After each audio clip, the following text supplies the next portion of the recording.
commencement était la parole, et la parole, et la parole, et la parole, Christ, radio, parole vie, la radio qui donne à travers la parole. Mbote shalom bandeko balandi radio parole vie. Bandeko nanga basipe ya mibali. Bebozami na 4 coins du monde. En Amérique, en Asie, en Océanie, tout comme en Afrique. Bien-aimé dans le Seigneur, Kolo Yesu Christ en Nazareth, Nzambe moko tokateli pongi na butu lelo, asala bino ngolu pe bolamu. Ezanga ndeko na bino, frère na bino, leki, mwana, muninga tope pasteur, héritier bisiamu pasteur Herbie, prédicateur de la bonne nouvelle, mwana tatananga, le révérend évangéliste Jean-Paul Maeta, pasteur de la foi. Bien-aimé na bondelio, partagez lien, partagez matéa, comment penza pasteur top évangéliste natina, yako panza, ils a la audio, ils a la vidéo, dans les réseaux sociaux nyonso bien-aimé dans le Seigneur, ils a na TikTok, autocoma, radio parole vie, ils a na WhatsApp, ils a na David pour toute télévision, tout na ba chaîne mususu. Vous partagez penza ba lien, vous faire abonner puis bando comme bien-aimé dans le Seigneur pour permettre musala oyo et qu'il ne soit musika pour la gloire de Jésus-Christ de Nazareth. Merci bando comme ça radio parole l'église pour nabino. Tom se pas besoin mise en église mon côté pas wapi Christ a tombo makan qualité ya nzambe moko solo pe ya bomo. Merci bando konanga tout temps rapidement ma commune nzambe. Dozana Épître à Romains, chapitre 8, dans le premier verset, la Bible dit ceci: il n'y a donc maintenant aucune condamnation pour ceux qui sont en Jésus-Christ. Nabandeli, il n'y a donc maintenant aucune condamnation pour ceux qui sont en Jésus-Christ. Bien-aimé dans le Seigneur, tozo série ya enseignement pe na suka to bondela. Robatangu nyoso ndiko nanga mosipi ya mobali. Na sima kolanda masenema lokola boy. Bien aimé, kokanga maboko te. Botala na boite na ndako bebola na senema oyo. Na sima lusambo bo sambela. Bobondela bien aimé dans le Seigneur parce que le sambo fongola kanzela et pas nzeleza te. Le sambo bien aimé dans le Seigneur, c'est une capacité spirituelle.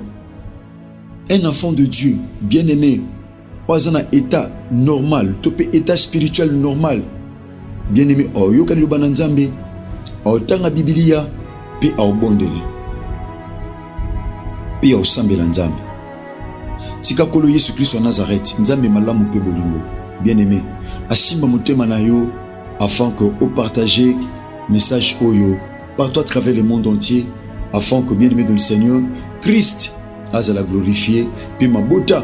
Bana kusambela tope ko kanzambe nanzela ya musala oyo kosala. Bien aimé tobi mama likamuna biso tozo partager na tonga lelo ezali fini la condamnation. Fini la condamnation. Bien aimé dans le Seigneur, tellement ezali tellement vaste, mais par la grâce de Dieu, tu peux dans le Seigneur molimo mosantu, tu peux définir concept. Tu définir concept. Na lingi ndekola nanga penza na bukebi ndeko nanga mwasi tope ya mobali ola nanga penza na bukebi so simbinga malamu ne bandeli bien-aimé dans le Seigneur yaya na bandi molimo mosantu o yeba pe ko révéler yo tope ko rappeler yo beaucoup de choses ko singeli bien-aimé dans le Seigneur o simba na bomo na yo to mona concept na biso tope na thème na biso zali fini la condamnation. Mais tu as une définition, mais il a été coupé sa tête.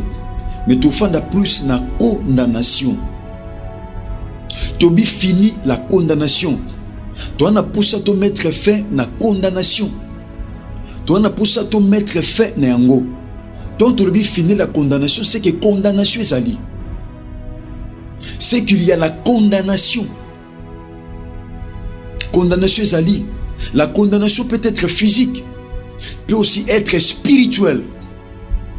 Mon frère, ma soeur, ils en ont battu belé, abala, na miso battu abala, mais aza condamné na kozanga ban, topé na stérilité. Ils appellent battu belé silisa classe, et cause à la capo non mon frère, ma soeur. Asili sa classe, n'a pas pourcentage pas malade, mais on réalise ba condamné na chômage. Valeur à diplôme et zakana musala. Mon frère, ma soeur, on réalise mutu azana diplôme. Yaya, tango na musala, on peut ça même bat oyo. Yaya, bazo tanga posa ko kende encore plus loin. Fini la condamnation. Finir ça tout simplement pour mettre fin à eloko moko songolo. Bien aimé dans le Seigneur, il y a un ko finir. Bien aimé, c'est quoi la condamnation? Condamnation est aussi un verbe condamner. Condamner, c'est déclarer quelqu'un par décision de juge coupable d'un délit ou d'un crime et lui infliger la peine correspondante. Et ça dit que déclarer mutumoko bena décision à juge, topé à justice. Justice n'est condamné comme mutu. Il kamus oyo sali ozoko mérité ozwa peine boye. Mobeko elobi boye par rapport il y a délit au commettre. Par rapport il y a délit au commettre et seigneur ozwa eloko tel comme peine. C'est ça. Et puis, condamnaka mutu aza coupable. Bien aimé, ça c'est selon la loi. Mais réalisé aujourd'hui. Et zana batu oyo, baza coupable te, bien aimé, mais bazo bikanasi à condamnation. Mutu aza coupable te na mabe o asala, yaya. Aza coupable te na mabe moko songolo o bakanisi asala masala ngote. Mais réalisé ton musu aza condamné. Au salam a bêté pour oser la condamner la situation aux anongo mon frère. Au salam a bêté, Tom sous au bala, mais osa condamné na ozangaban. Tom sous au bota, bien aimé au bala au bota, mais osa condamné na omema ka bana tangu nyoso ba hôpitaux, au memi awa, au kenekuna, santé et tungisa kaka. C'est aussi une condamnation. Mon frère, ma soeur, au réalisé osa commerçant, topé commerçante. Osaka musala mo songolo moza condamné ya kobambaka mbongo na commerce à tout moment. C'est une condamnation. Tobi condamnation ezani ezali ko déclarer mutu na décision à justice coupable na mabe moko topé na crime moko songolo crime oyo asali bongo ba pesi ye peine oyo kokokana na mabe oyo asali. C'est ça. Bien aimé Tobi, fini la condamnation.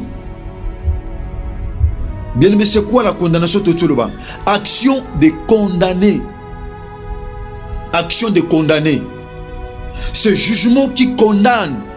Bien aimé, la condamnation, c'est un jugement. Et ça, jugement oyo. Et ça permet de pas sa mutu. Peine moko songolo topen pakal. Et ça n'a pas tobeli la bikanasi à peine. Il y a de ces couples qui vivent sous bazo bika nasi à peine. Et ça na bato bazo bika nasi à peine na ba domaine nyonso. Bazo bika nasi à peine. Peine moko songolo. O azo comprendre te mais comment est-ce qu'il faut na bika ba peine loko la boy. C'est la condamnation. Tobi la condamnation c'est l'action à condamner. Jugement qui condamne ou par lesquels on est condamné. Bien aimé, si tu as la vie, non mon frère, ma soeur, osa condamné dans le domaine ni. Osa condamné dans le domaine ni mon frère. Bien aimé, l'homme est tripartite. L'homme a l'âme, a l'esprit, a aussi le corps. Na âme, na esprit et fan dans le corps. Et ça, batebele physiquement à libre. Mais spirituellement, aza condamné dans le domaine moko songolo.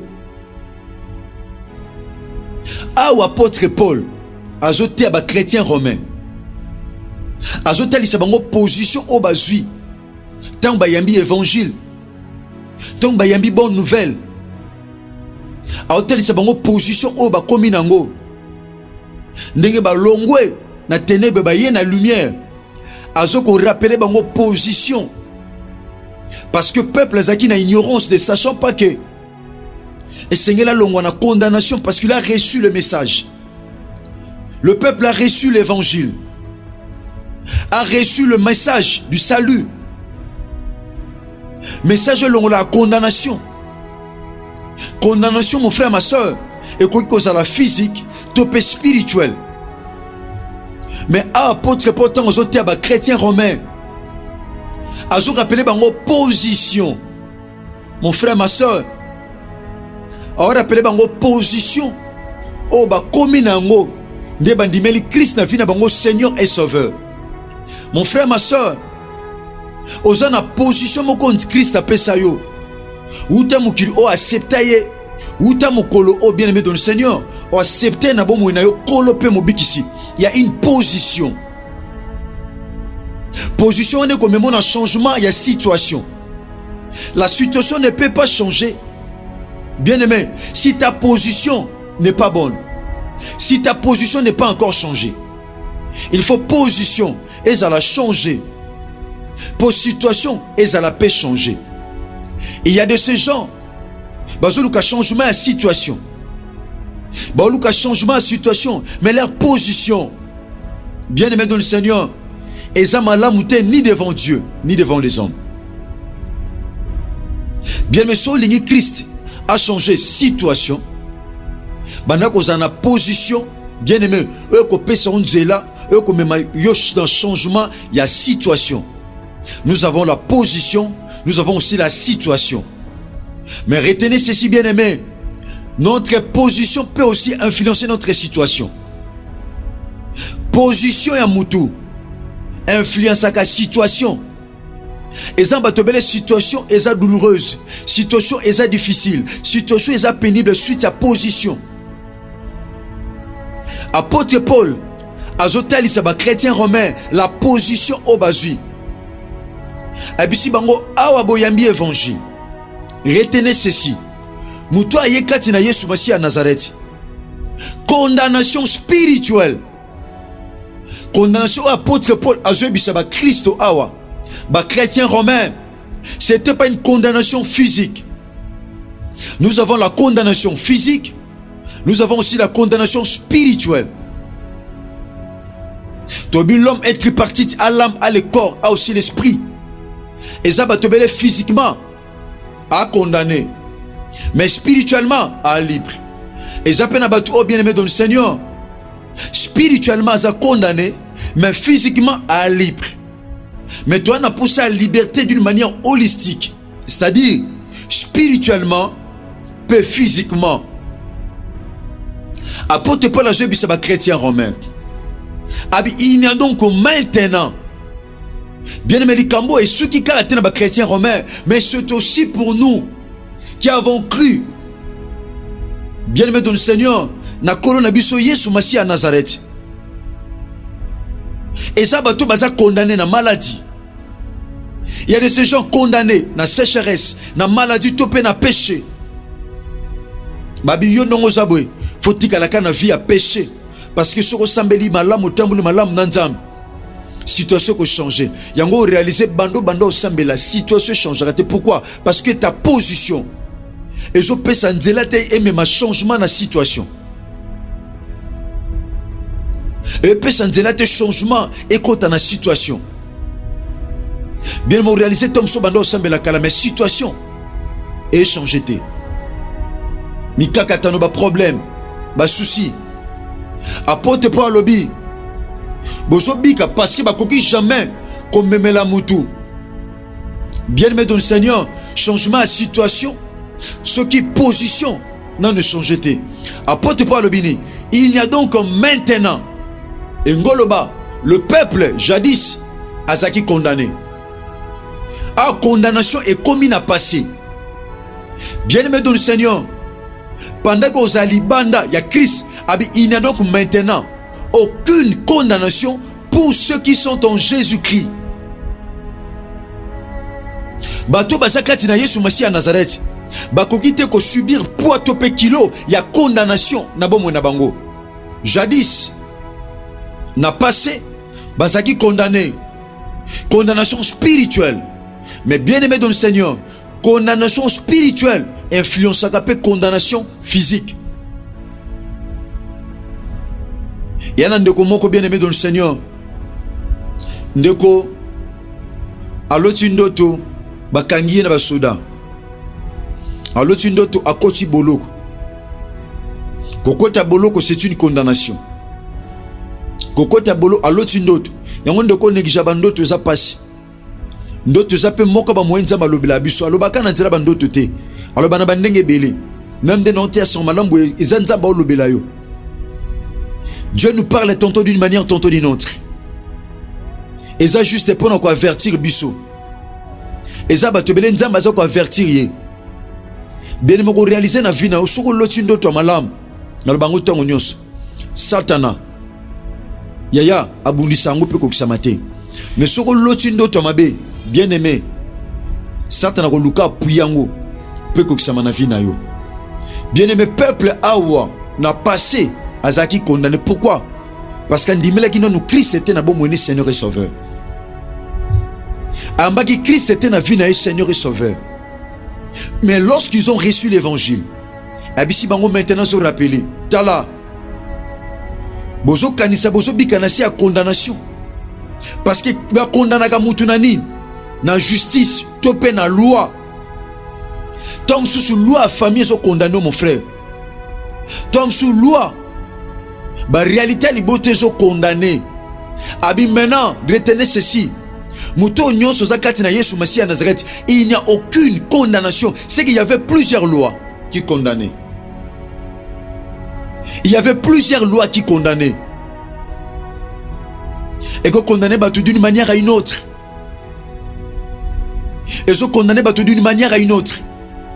Et ça va tout condamné. Yaya, na chômage. Et ça va tout condamné, na péché. Et ça va tout condamné. Bien aimé dans le Seigneur, na otonga topé na ofinga. Et ça va tout condamné, na sécheresse topé na limitation. Ata bundi na vie, attaque wap, il faut zonga na case de départ. C'est une condamnation.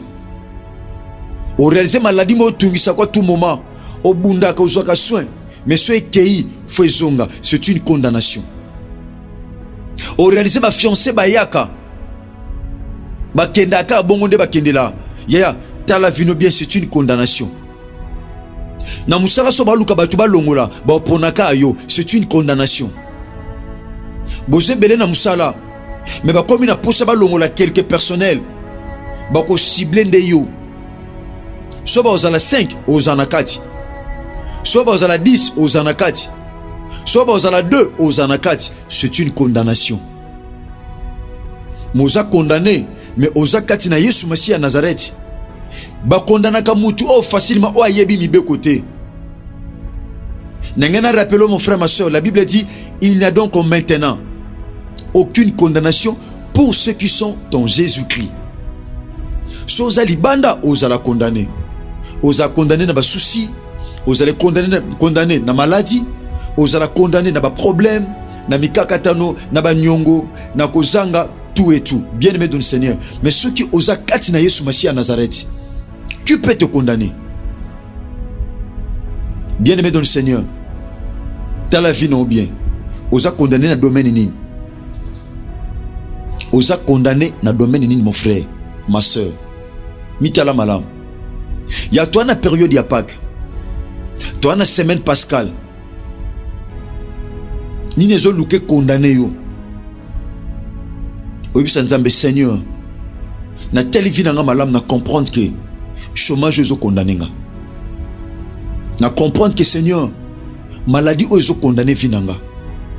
Na comprendre Seigneur, échec est condamné. Pourquoi ma kamno sans ça que simba kate naza condamné na échec? Pourquoi bazé minyo so nazarango sopanaka naza condamné na stérilité? Jamais na ko simba mwana.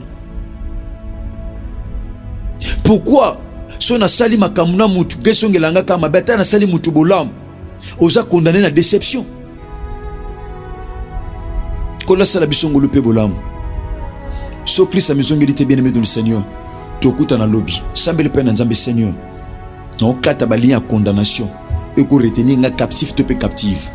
Na bomo nanga. Nzambe osalongolo. Bondela bien aimé dans le Seigneur. Tika kole sumasi na Nazareth nzambe ya solo pe ya bomo.